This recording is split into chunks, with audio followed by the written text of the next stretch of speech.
Hello everyone, this is Twitch with Kinetic Entertainment Media, and I'm here to introduce, or maybe reintroduce you to one of my favorite games, Jedi Knight Jedi Academy, released in 2003 by LucasArts.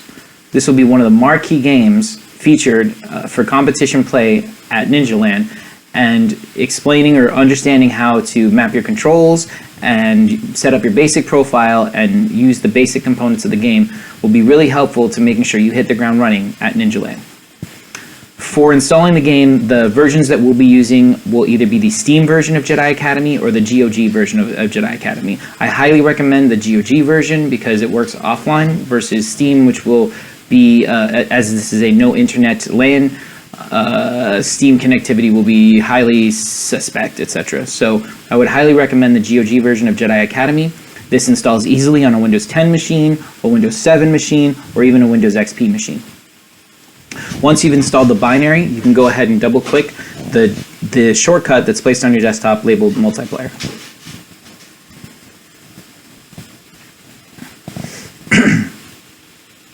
Once you've booted up the game, go ahead and head over to the Setup tab and maybe check your video resolution first thing. Max this out to the best resolution that your monitor can output, and then go ahead and check your sound category and tune and tweak the sounds to the level that you want for your own custom setup. Once you've tweaked your video and sound settings, you're going to want to double and triple check your movement, interaction, interaction key bindings and weapons. I'm going to go through them quickly. W, S, A, and D should be bound to walk forward, back pedal, step left, and step right. Turn right and turn walk, and these are the default settings. These are mostly default settings right here. Turn right and turn left should be bound to mouse look left and mouse look right. You should not have to modify those, and you shouldn't modify those. Things like run walk can be modified, sidestep stern can be modified, or down crouch, etc. Like I like to remap my crouch to Z because I use control for TeamSpeak, Mumble, etc. Check your interaction tab. You're going to find that your attack and your alternate attack are on mouse 1 and mouse 2. You don't really need it bound to control or alt. That's fine. Just leave these as default. The really important one is that you double check lightsaber style. So most lightsaber, there's standard saber, staff saber, and dual wield saber. You can actually change the style. You can go from strong to medium to heavy. It depends on the type of saber that you're using. But being able to change from quicker attacks that do less damage to stronger attacks or more medium balanced attacks is really important in the game. So make sure that you both understand how that works and understand what button is bound to your lightsaber style.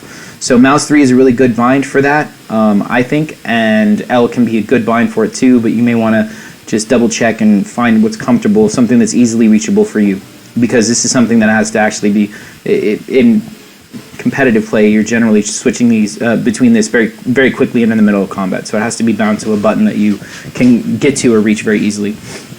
Enter or R for use. Make sure you understand which button, by default I believe it's R, that you are using. There's no reload in Jedi Academy, although the buttons kind of, the lasers and repeating weapons just fire until they're out of ammo. So you don't need R for reload, and you can have that bound to use. Or you can change that binding to whatever you'd like. Once you've double checked, the other category that you should really probably check is Force Powers 1. Make sure that you understand what your next force power or previous power. You're going to get a menu, like a kind of like a dock, and it's going to scroll through the available force powers that you have. You're going to want E and Q to. You're going to want to use the defaults of E and Q to be able to quickly change between those powers, and then F is the default for activate. I also have I use force power bound to one of my mouse buttons because I have I have side buttons, extra side buttons on my mouse. So making sure that you have movement, interaction, and force powers 1, and you just double check those bindings is really critical before you start playing. The next tab that you should check out is your profile. In profile, you can fill out your name, right? So you're going to want to put your gamer tag into your profile setting. You're going to want to check your character model. So we have a couple of different models that are available to us. We have a Chiss, Boba Fett, we have the original Kyle Katarn, we have Mon Mothma, Luke Skywalker, etc. Some of these other characters you recognize mostly from the Legends universe. And you can pick whatever model you would like, or you can create a custom model if you so desire. And once you do that, you're going to go ahead and click apply. Let me just check the model that I want. And the next screen, it's gonna ask your default lightsaber choice. The only effect here, the only category here that has an effect on your gameplay, on the type of gameplay, is saber type. So you can choose between a standard saber, a dual saber, or a two-handed saber. Standard saber has 3 forms. It can be configured for strong, medium, and light. The dual sabers only has 2 forms, so you can have medium dual saber or light single saber, and it'll actually despawn one of the sabers. And then the staff has the same medium balanced attack with the staff saber, and then light single saber. The hilt and blade color are purely vanity selection. So whatever color speaks to you. If you like Mace Windu or Jedi Guardians or Luke, etc., you can choose whatever color that you would like. But it's not going to have an effect. None of these colors have any type of class base or don't affect any damage or bonus or speed. So once you've selected your profile, for home, if you want to set up a server and play, you can come to to get a little bit of practice in before you come to NinjaLan. When you're at NinjaLan, you're going to be hitting the Join a Game category, and you're going to be looking for one of the servers that we have on our local LAN. But for creating a server at home, just to get a little practice in, go ahead and come to the Play category, the Play tab, and hit Create a Game.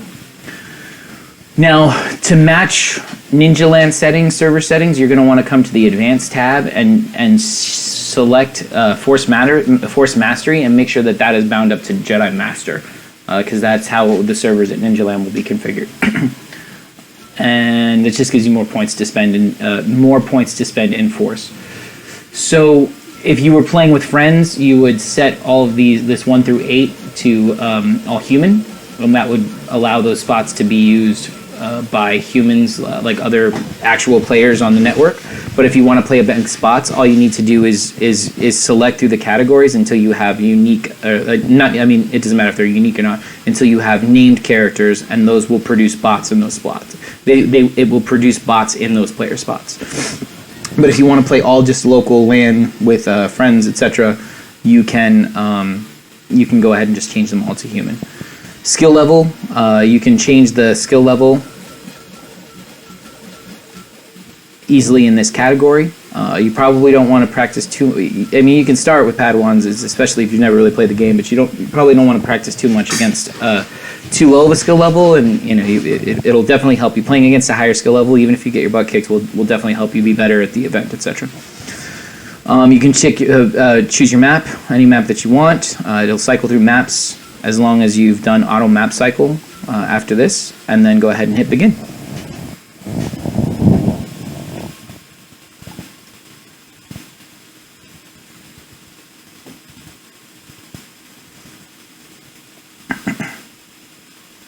Now, as soon as you load into the server, you just want to double check all of this information. You want to make sure your model's right, your name is correct, that your saber selection is correct. You can change you can mess with your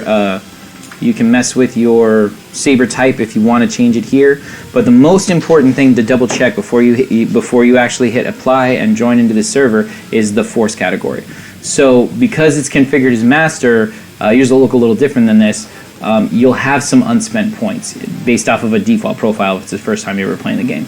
And you're going to want to make sure that you spend all these points on either dark side, light side abilities, or base. So you have light side abilities, dark side abilities, and gray abilities.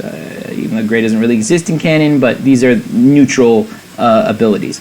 You're definitely going to want to have jump maxed, saber attack maxed, and saber defend maxed. Everything else is personal choice and personal discretion. You can configure points into dark side abilities, which is what I do, or you can go into heal abilities. Each of these abilities will have a hover over, which will describe the abilities, such as Absorb protects against force attacks and gains power from them. Heal is a heal. Protect creates a shield.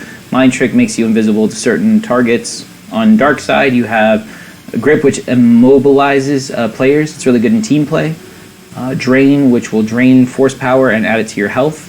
Lightning will deal deadly direct damage. And Dark Rage gives you increased attack speed, increased attack power. However, it drains your life slowly. So the abilities kind of fit the story. So I'm going to go ahead and configure my settings the way that I like them. And then hit Apply Powers. That's real important. Hit Apply here, and then you're going to join the battle.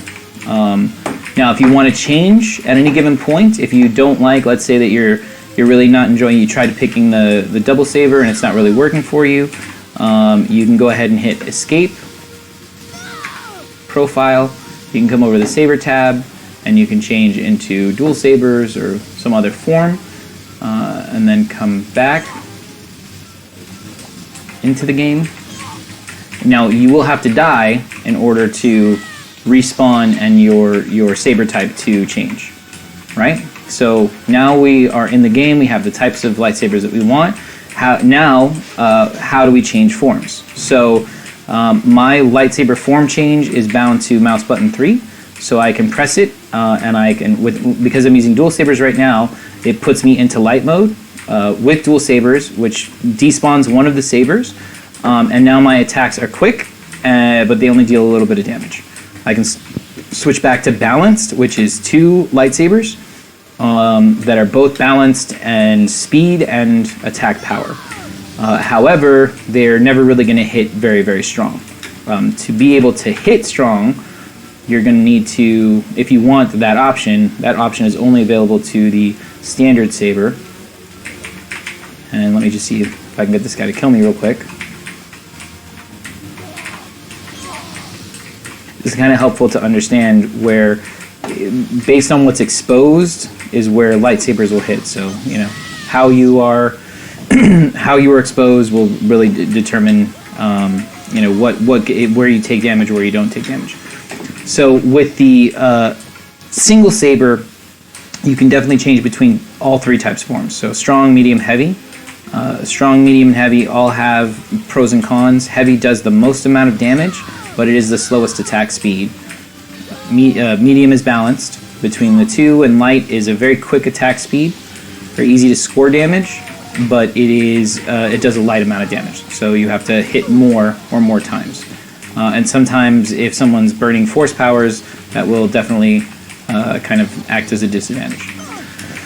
The style and play is kind of yours to determine and figure out, but these are the basic premises. So we understand lightsaber. Other things to understand about the lightsaber basics is that if you, it will auto block.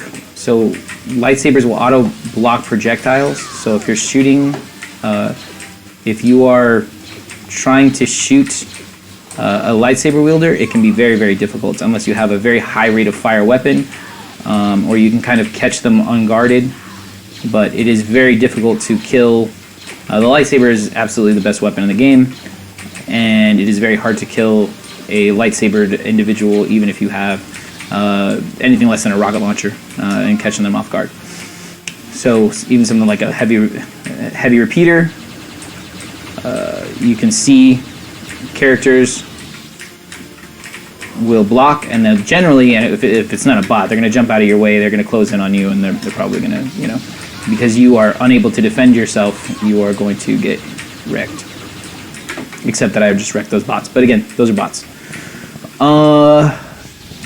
Additionally, you have acrobatic moves. So the amount of time you hold jump down. So this is using the force jump. Let's just generally overview force abilities and force powers.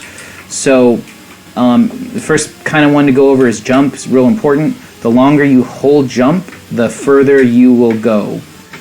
This is really helpful for doing air attacks, overhead attacks, to get up onto ledges, or to get into different areas, to get a better advantage or viewpoints.